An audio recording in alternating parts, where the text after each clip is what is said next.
Welcome back to Ask Lee. I'm Lee Johnson, so you're really asking me.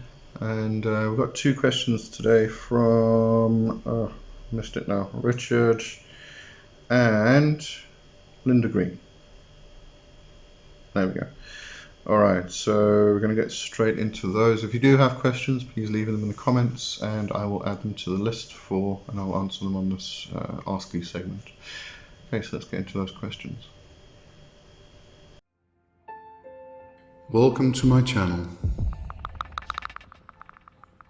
You are entering the world of magic and mysticism with your host, Lee W. Johnson.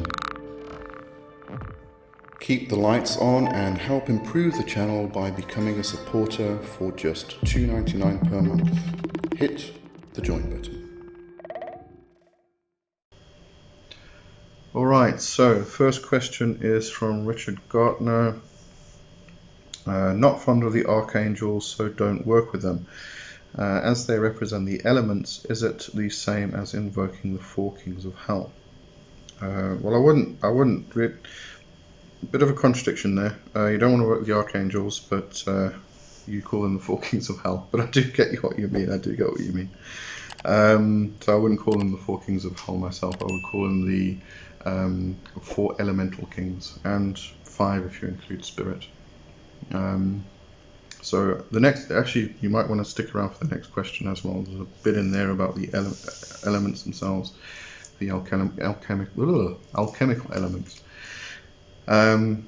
So yes, you could consider them to be the same thing. However, what you'll probably find is there's a lot more esoteric, metaphysical, magical, occult information surrounding the archangels themselves in regards to them being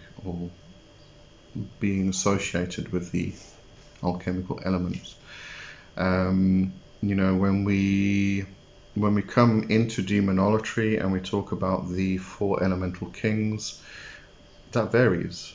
But in angelology, in Kabbalah, in ceremonial magic, we have the four archangels, which are always associated with the four elements. It doesn't differ, it doesn't change. But in demonolatry, what you'll find is, you know, my first go-to is Connolly, and we find it's Lucifer, Phlereus, Leviathan, and Belial. And then the fifth element, all ether, spirit, is Satan. But even Connolly suggests that if you feel a demon is more appropriate for the representation of an element, then you use that one. And we could, although we're not going to be speaking about elements in this regard, we could bring this to traditional witchcraft and laying the compass. So with laying the compass, you have your directions on the compass, and you would associate particular things with the directions. So if we take east, the east is the place of the rising sun, it is the morning star. So we can associate Venus, we can associate the morning star, Lucifer, we can even associate Christ here. This is all that, well, that specific thing, Lucifer and Christ, can be associated with bringing knowledge, you know, bringing the light bringer, the morning star. And therefore we often view this direction of the east as being representative of a god with horns and a flame betwixt the horns. In some associations it is John the Baptist, I think. I've forgotten my Bible stuff. I think it was John the Baptist who carried the Christ child on his shoulders across the river. Just correct me if I'm wrong there and it's somebody else. But again, it's the child betwixt the horns, really, between the left and the right. So you've also got that association with the left and the right and the flame being the middle pillar. So we can bring that into ceremonial magic and Kabbalah with the tree of life and the three pillars. There's so many associations you can bring into this.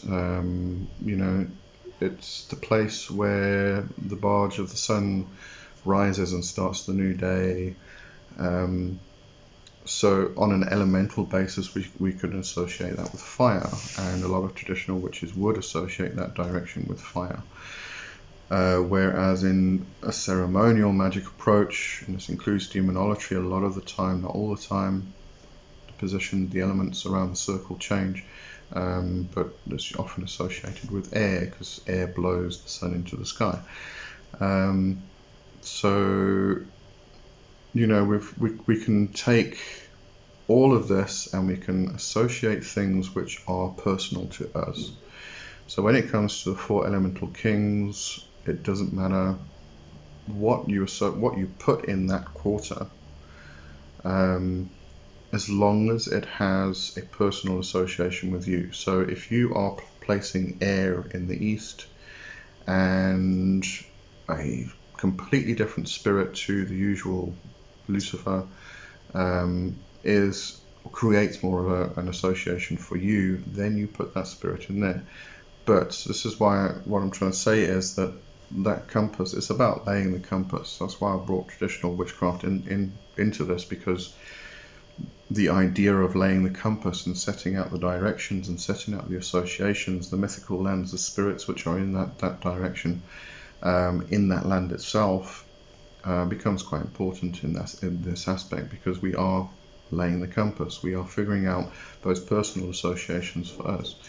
Whereas when we talk about the archangels, it is very much a fixed system.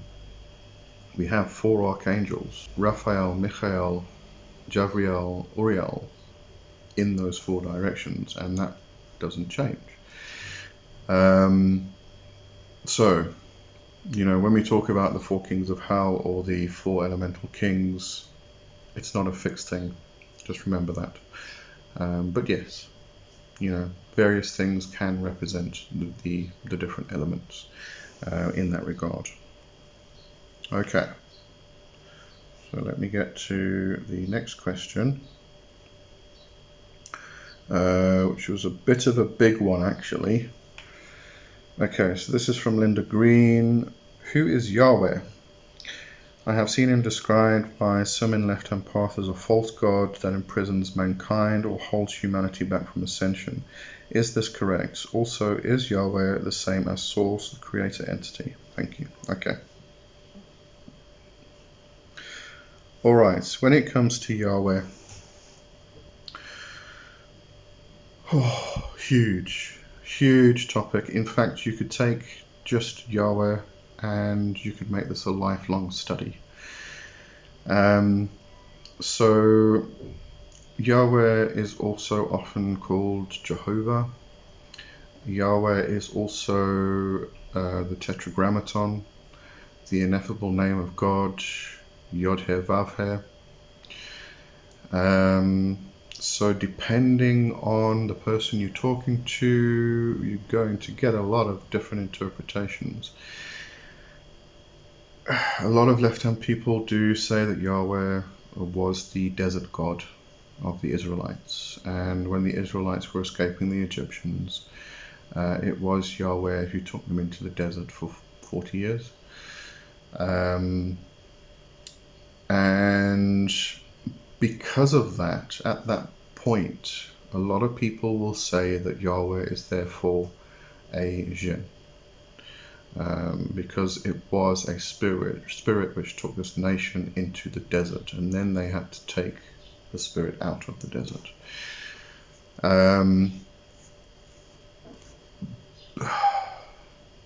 Then we have Jehovah, which is often considered to be the Christian God.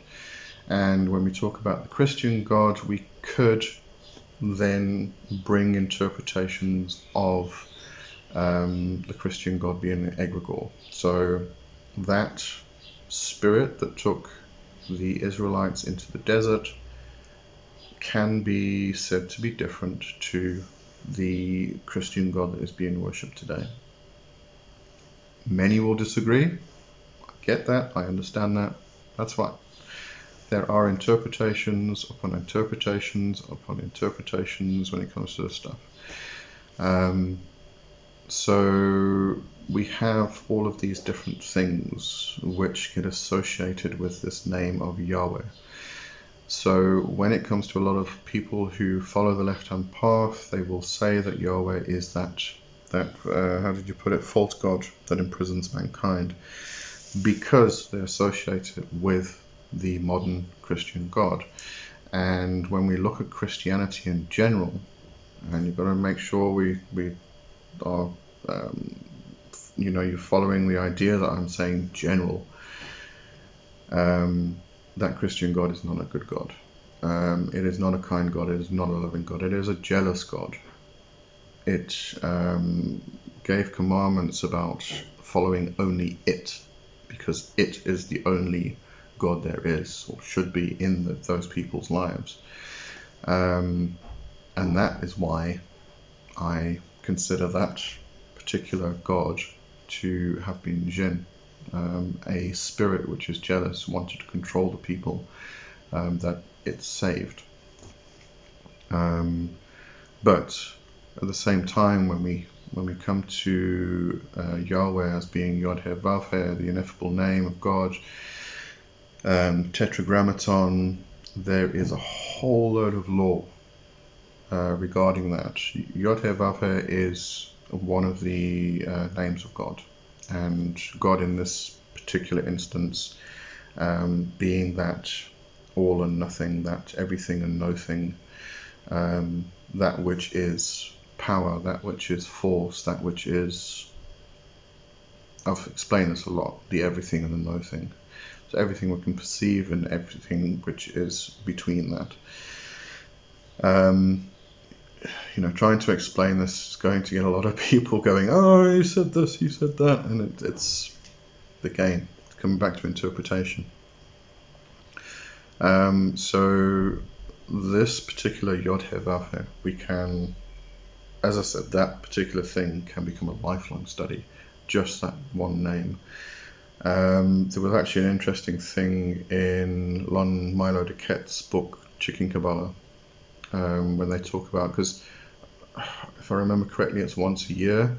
There is one rabbi at any time, any given time, who knows the actual pronunciation of the ineffable name of God, Yod-Heh Vav-Heh, but the actual pronunciation, the real name.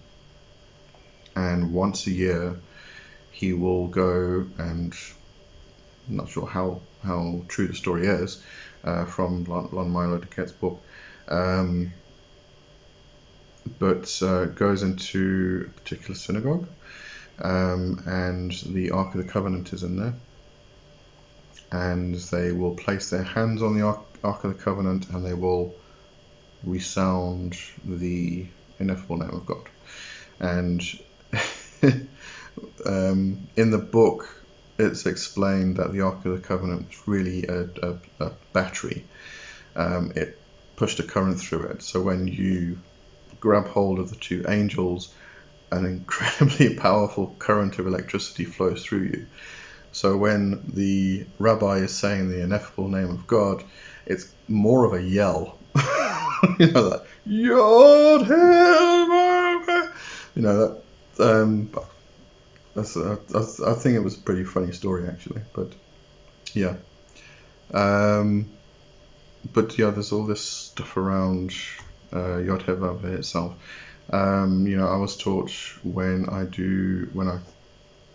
cast the circle, it's the four directions are the actual letters. So it's Yod-Heh Vav-Heh, which then relate to the vowels, which is Yahweh, which also relates to different aspects and different elements and the different archangels, being air, fire, water, earth. So Yod-Heh Vav-Heh relates to the elements: air, fire, water, earth. And Raphael, Michael, Javriel, and Uriel. So the association of the elements and the archangels,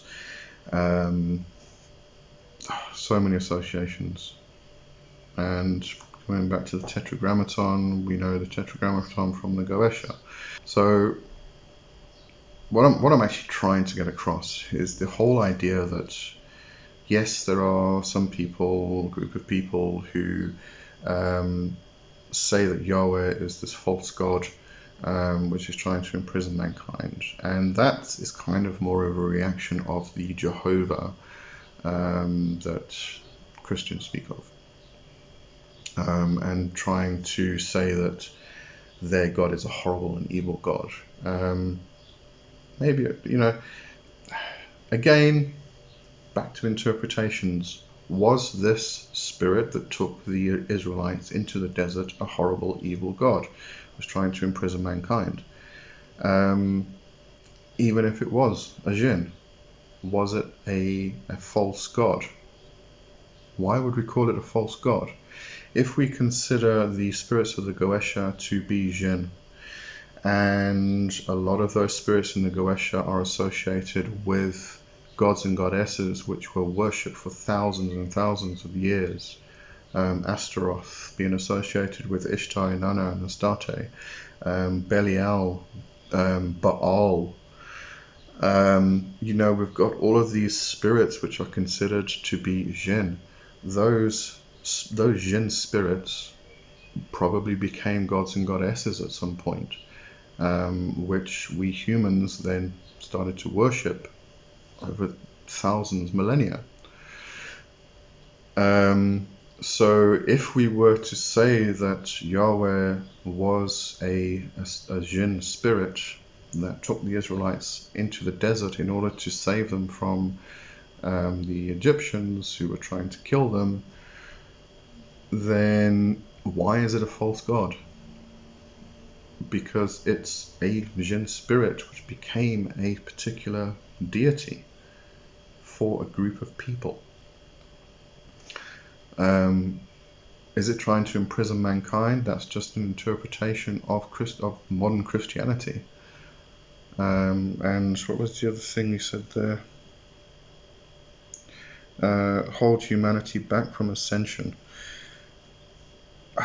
That again becomes an interpretation. Does the Christian God hold people back from ascension?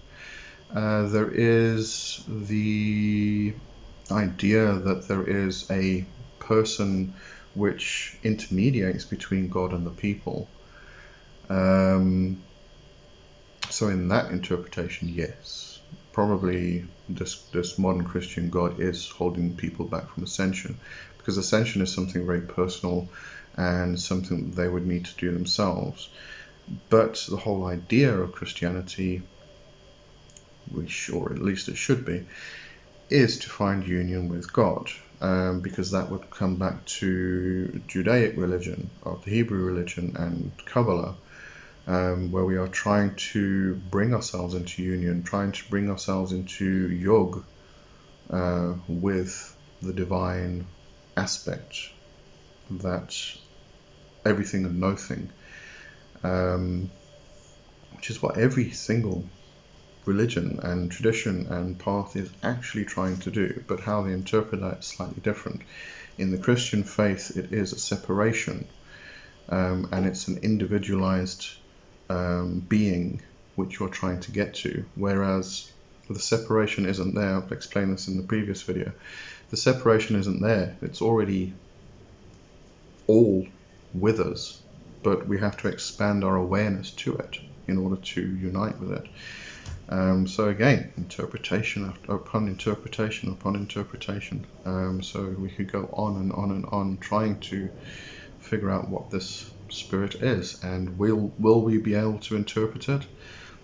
It's a name of God, it's part of God, so to some point we could probably give it some kind of definition or representation, but it goes way beyond that, because it is that divine aspect which is everything and nothing, and we can't define or cage or box or compartmentalize, battle to get that word out,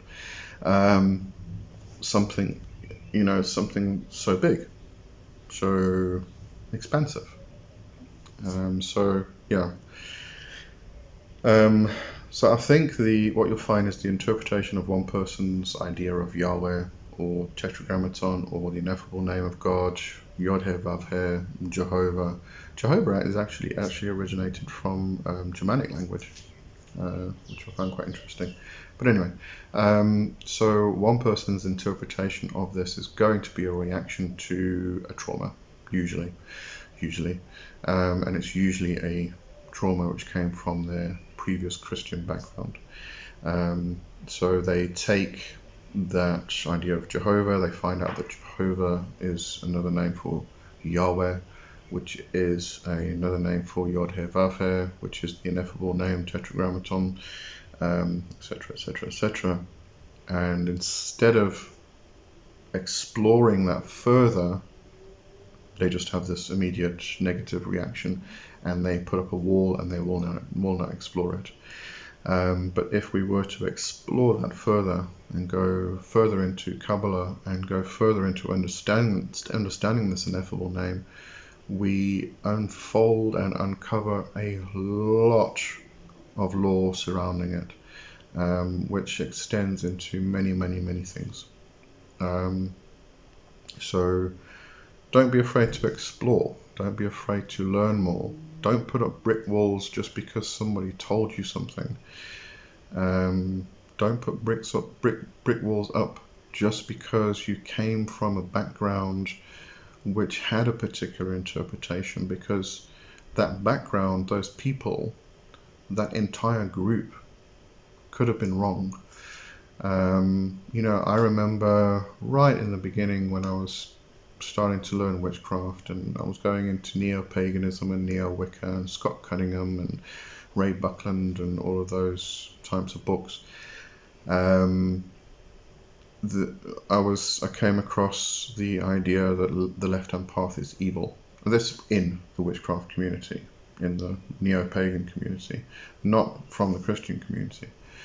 Well, obviously it's there as well, but specifically talking about the neo-pagan communities, they were saying that the left-hand path is evil. So even to the extent of chaos magic, Satanism, any left-hand path was evil. And I kind of sat down and thought to myself, so I came from a Christian background that said that witches were evil. Now I'm in this community of witches, and I now interpret that differently than I did previously. Now I'm in this community, they're saying that left-hand pathers are evil. So logically I have to go find out for myself.